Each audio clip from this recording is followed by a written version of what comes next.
Hello and welcome back to Karma Stories. I'm Rob and I hope you are having a wonderful day today.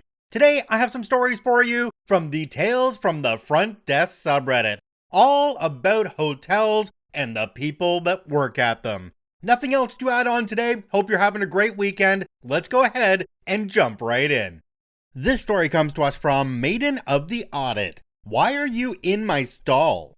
This night, I was covering my last daytime shift for a long while. It got to 8 p.m., we had slowed down considerably, and I decided to step away to use the restroom.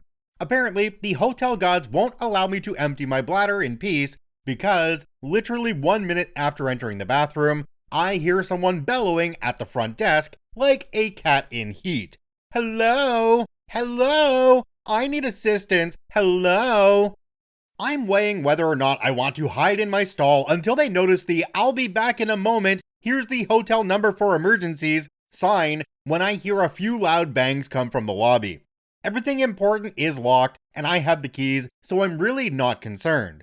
It's around 4 minutes of my bathroom business transaction when I hear the banging get to my area. I know you're there, hello? I've decided to stay in the bathroom however long it takes for this person to cease their behavior. I'm pulling up the non-emergency police number when they make a new discovery. The bathroom isn't locked. Hello? Hello? Why isn't anyone at the desk? That's so unprofessional. What if it were an emergency?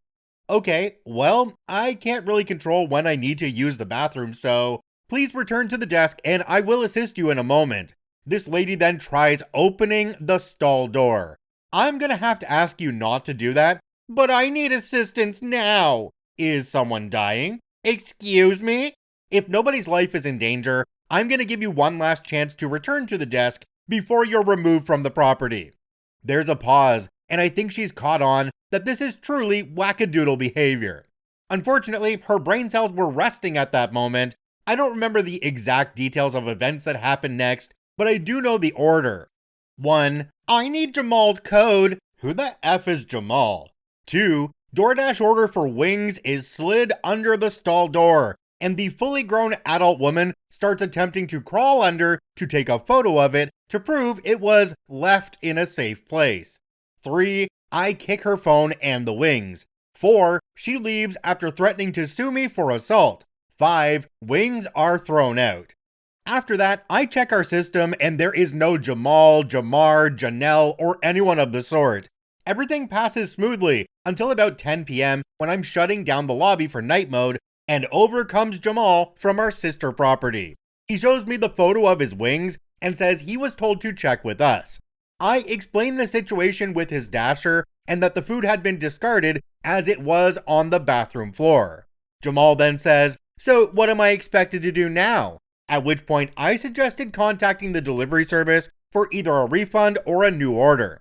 Jamal grumbles a bit about not having wings, then leaves, and that's that. Regardless, why are people so okay with tracking us into the bathroom? Jumping down to the comments on this one, we have one from a user called Ephemeral Comments. It says, "What I would do in your case is ask DoorDash for the name of the dasher and trespass them from the property." Another commenter down below called Relatant said, "I wonder if thrusting one's phone into a bathroom stall while it is in use by a non-consenting stranger could be considered voyeurism or some such crime. Does the law for that require certain intent or just unreasonable actions?" I think OP actually showed a lot of patience with this DoorDash driver, and the driver got off easy because OP didn't report them for what they did, either to DoorDash or to the police. I mean, let's be serious here. I'm in the bathroom, I'm dropping a deuce, I am a little bit vulnerable in that situation. Someone comes into the bathroom, you tell them to wait, they try to open the door to your stall, they shove food under, and then they shove their phone with the camera up. I mean, that needs to be reported because nobody has the right to violate your privacy like that. As far as Jamal is concerned, I do feel for them though because they're missing out on their wings and they have to wait longer to get them now.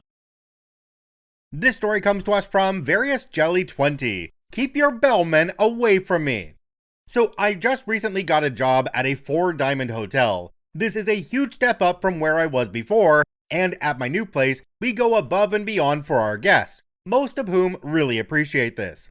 We have a bellman every shift. The morning bellman we will call Joe. Joe is almost aggressively helpful, offering to help with luggage, almost sprinting to beat guests to the door to open it for them. Just overall, really great, helpful guy who really understands and carries out his job description.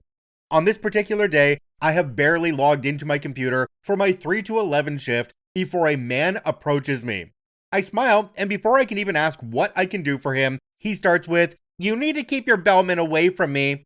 I open my mouth to apologize, and he says, "I like to do things myself on trips. I don't want to be coddled. Just please tell him that I don't want his help." I nod and assure him that I will let my bellman know. Overall, a bit of an aggressive request, but it's not crazy unreasonable, so I go tell my bellman.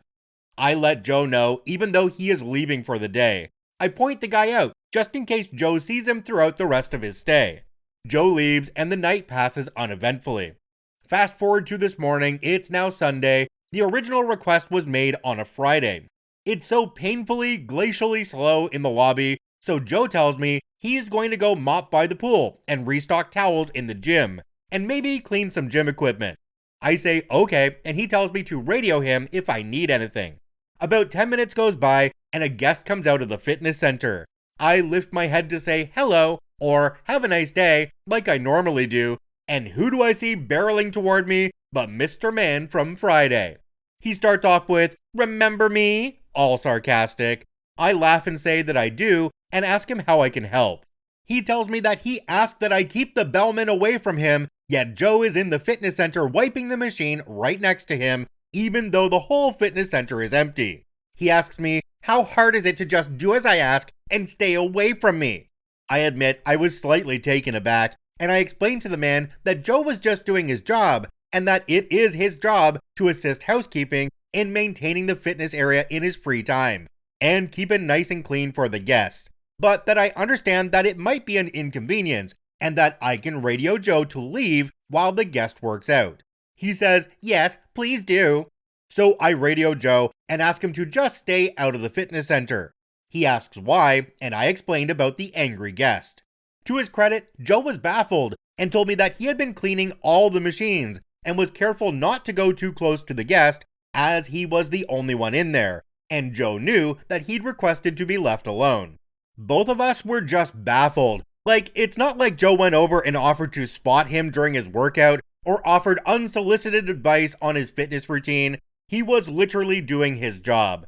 I thought the guest just didn't want help with his bags, but apparently he didn't want to see a bellman for the entire time he was in the hotel, which is just simply not feasible. Moral of the story, if you don't want the service of a bellman, don't stay in a 4-diamond hotel that prides itself on being ridiculously helpful to all guests. Or at least stay in a hotel that does not offer bellman services. Jumping down to the comments on this one, we have one from a user called Royally Okie. It says, the same people who complain about aggressive service will complain about the lack of service when they want something. They love to have it both ways. Another commenter down below called Legitimate Shade said, maybe he is the same guest I had once that complained that the front desk smiled too much. Can you believe we were smiling the entire time he was there? How dare we? What an odd situation where the guest doesn't want to see a bellman at all, like they shouldn't even exist when that guest is around. Maybe it's just because they don't want that bellman to think they did something for them and then they would be owed a tip. This could have been handled so much better though. Just politely decline the services if the bellman is offering them to you. But if that bellman's just cleaning machines around you and not bugging you at all, keep your mouth shut and let them do their work. This story comes to us from the Night Owl 38. It was a weird night. So I'm at the desk trying to prepare for the audit. It's early in the shift, but it never hurts to prepare for when it's time. It's a sold out night thanks to a band competition, and I've only got 3 rooms left to come in. I'm looking at the computer screen, so anyone walking up is either ringing the doorbell or knocking to get my attention. Unless, however, you're the police, who think it's a good idea to just take their flashlight, turn it onto its strobe setting, and just start pointing it at me.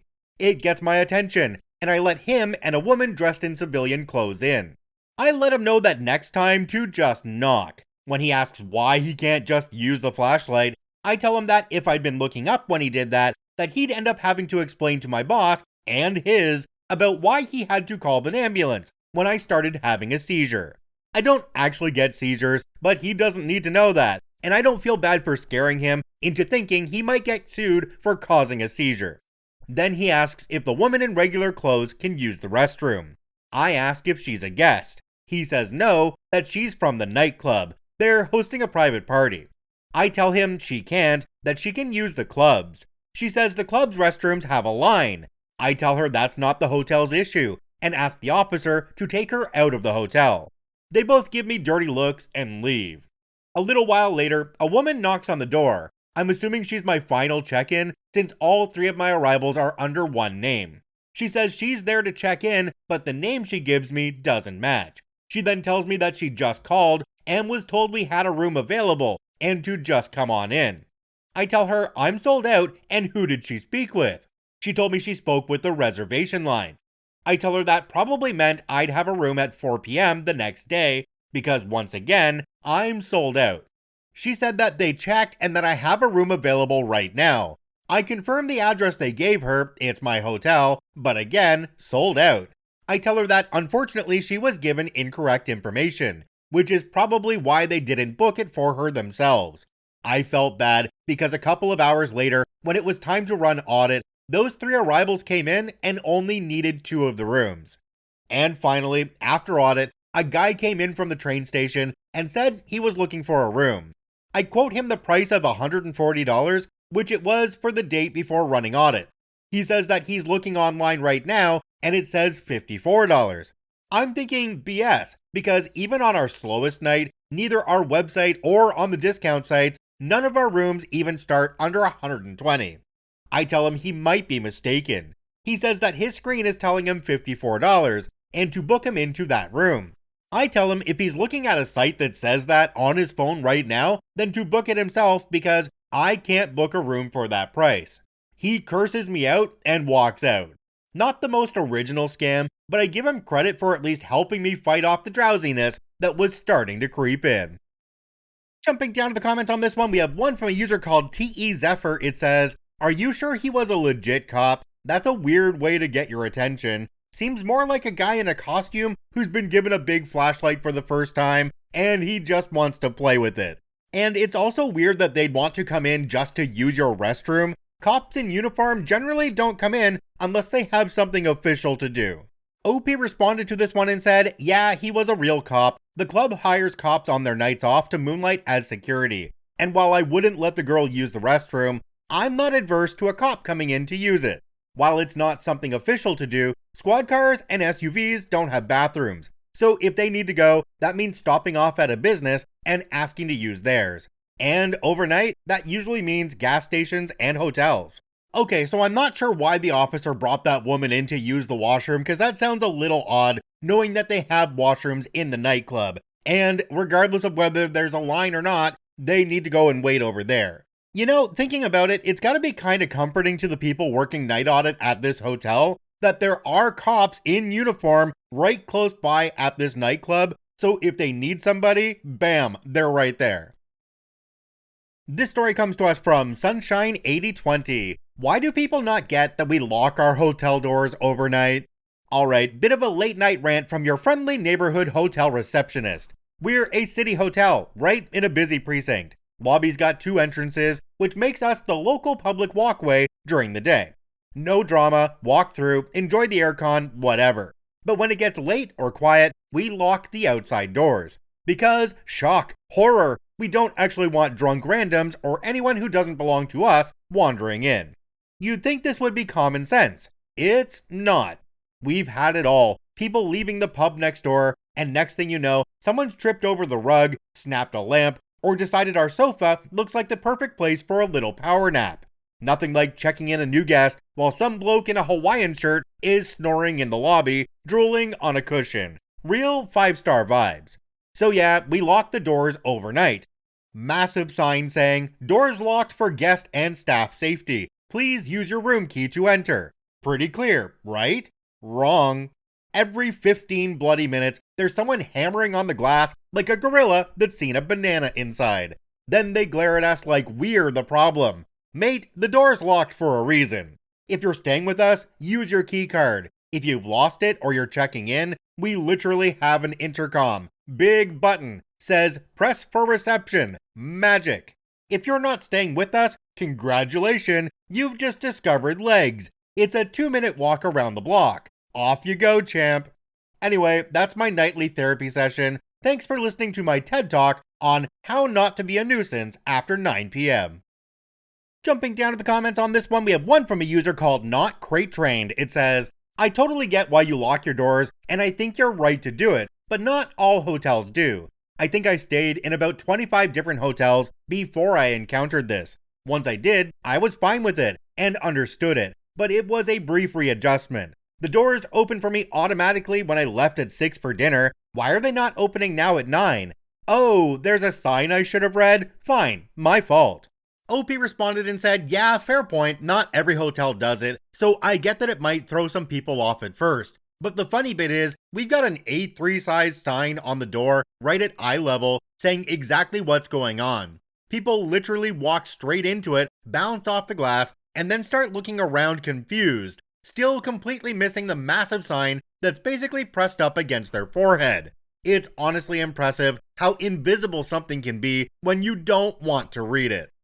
Well, let's not forget on this one that OP mentioned they were right next to a pub. So I'm thinking most people that are trying to walk through there at night when the doors are closed aren't really in the correct headspace at that moment to be reading a sign, or knowing what a sign is, or, as OP said, able to find their feet.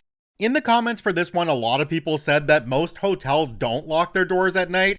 I would feel a lot better if they actually did. But we do need to remember that locked doors only keep the honest people out. This story comes to us from Coffee Rory 14. Guess asked if we could text her when her room was ready, and honestly, it made me feel embarrassed. This happened yesterday afternoon and it's been stuck in my head ever since. Guest checked in early around 11 a.m. and her room wasn't ready yet. Standard situation, happens all the time. I told her it would probably be ready around 3 p.m. and she could wait in the lobby or come back later. She asked if we could text her when it was available so she could go explore the area and grab lunch without worrying about it. Seemed like a totally reasonable request, but I had to tell her no, we don't have that capability. We'd have to call her instead. The look on her face, she wasn't rude about it or anything, but she seemed genuinely surprised. She mentioned that the last 3 hotels she stayed at all had automated text updates for room readiness, checkout reminders, even maintenance requests. Made me realize how behind we are. After she left, I started thinking about how many times per shift I deal with guests asking about their rooms, people calling from the lobby, people calling from their cars, stopping by the desk multiple times. If we could just send a quick text when the room is ready, it would save everyone time and make the experience so much better. Brought it up to my manager later that day. He said our current system doesn't support it and upgrading isn't in the budget right now. We're paying like $400 a month for what we have. So it's not like we're on some budget option, just old. The thing that really gets me is how basic this seems. Like, I get texts from my dentist confirming appointments, from restaurants when my table is ready, from every delivery service under the sun. But we can't text a guest to say their hotel room is ready. In 2025. It feels ridiculous. I've worked front desk for almost 2 years now, and I'm starting to notice all the little things that make us look outdated compared to other properties.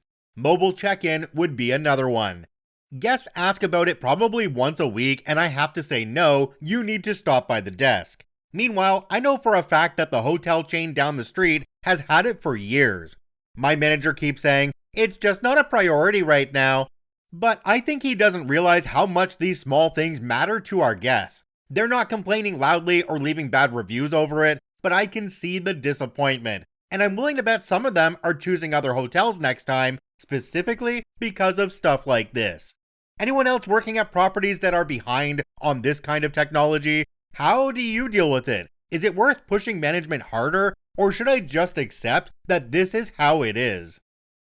Jumping down to the comments on this one, we have one from a user called Curiositrocity. It says, I would tell these guests to mention it in a review. That's the only thing the manager and owner is going to listen to, not you, who knows what they're talking about. Haha. This place sounds like it's horribly mismanaged if on a regular basis guests are coming in and asking for these very simple things that could be implemented very quickly. It's not going to cost you a whole lot more than what you have right now. Even if it's just management getting a cell phone and putting it behind the counter so that the employees don't have to use their personal numbers to text somebody, which they should of course never do. Let me know any other solutions you can think of for the problem that OP's having in this story. Drop them in the comments down below if you're on Spotify or on YouTube. Alright, let's go ahead and end this one here. If you enjoyed this episode, make sure to follow us on your preferred podcasting platform. If you're on YouTube, please hit that subscribe button and drop a like on the video. It really does help us out. I thank each and every one of you for watching and listening. I hope you have a wonderful day, and we'll see you tomorrow.